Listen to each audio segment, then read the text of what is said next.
everyone, this is Mindy Eggen and welcome back to my channel. Today's video is part of the Honeybee Stamps YouTube hop featuring their Make It Merry release. We have a giveaway for you, so to enter that, be sure to like the video, subscribe, and leave comments along the way, and I will also have a link to the next hopper down below in the video description, and you have a chance to win one of two $50 gift cards to Honeybee Stamps. Now, on to my project today. I am using the beautiful Holiday Wreath stamp set from Honeybee Stamps. This also comes with a coordinating die and stencil. And starting off, I am stamping this large wreath in a light gray ink. I like to try and do this first because that way I don't worry about black ink contaminating my ink blending. I'm stamping this on the Concord and Ninth white cardstock, which is a very smooth cardstock and great for ink blending.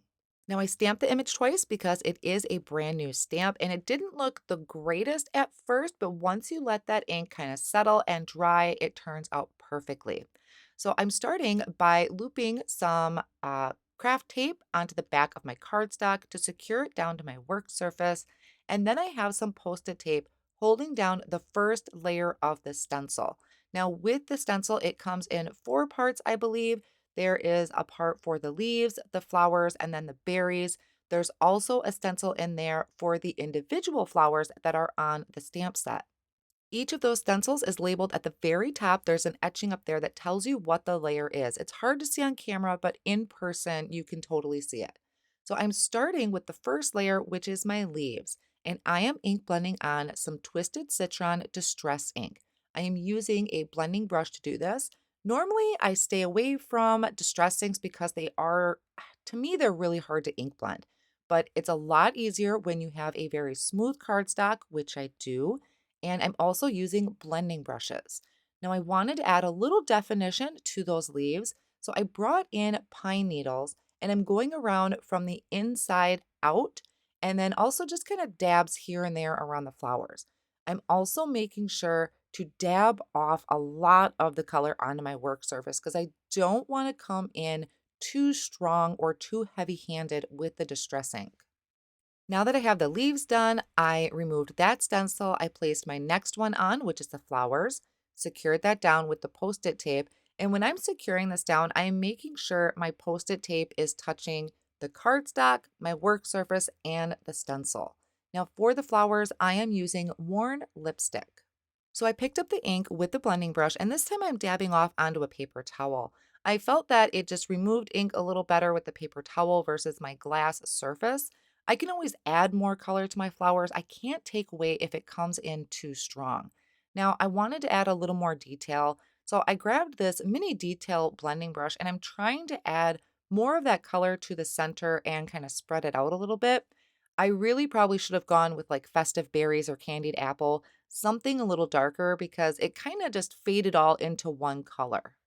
Now, after this part, I'm going to remove this layer of the stencil and I'm going to bring in the next layer, which is going to be kind of those little rosettes and the berries that are sticking out.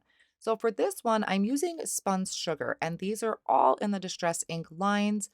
I was going for kind of a muted tone. I'm really into the red and greens this year.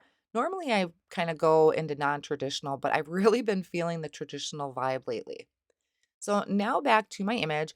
I do like it as kind of that no line look, but I did leave my stamp in my Misty tool and I'm inking it up with the Versafine ink and I'm going to stamp this over the top.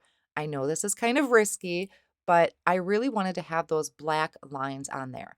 Now I could have stamped it first in Versafine and put on maybe some clear embossing powder, but I like doing it this way. And just to make sure I don't transfer any of that ink to my cutting plates, I'm going to dry that with a heat tool, and now I can line up the coordinating die, which is going to cut out the center of my wreath. I'm also going to take the rectangle stackables and line that up over the image to die cut that panel out.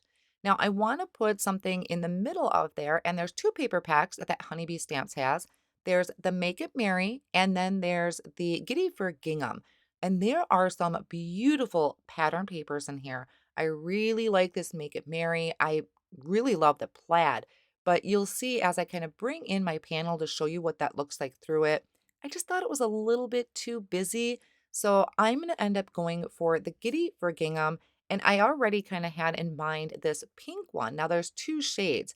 There's this kind of darker shade of pink, and then if you flip it over, there's more of that lighter pink.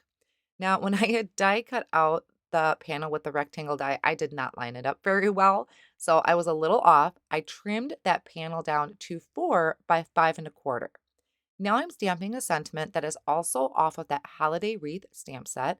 I'm stamping it on white cardstock with the Honeybee Stamps Intense Black ink.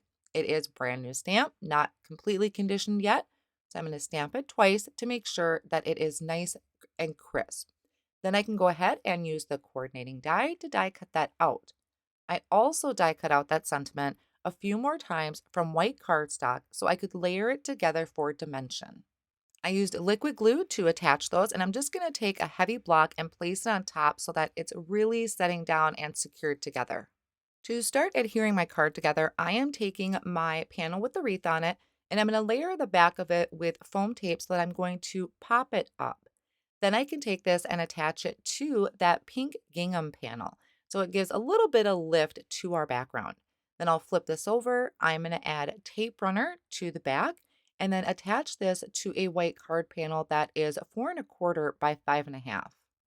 I'll then take my sentiment, add some liquid glue to the back, and I'm going to place this in the center, but I'm going to kind of tilt it a little bit. I really like the look of that Season's Greetings kind of kiltered like that, or off kilter a little bit.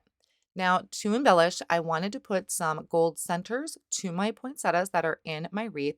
So I'm using these gold glitter dots, and I'm just picking them up with my craft pick and placing them in the center of those large flowers.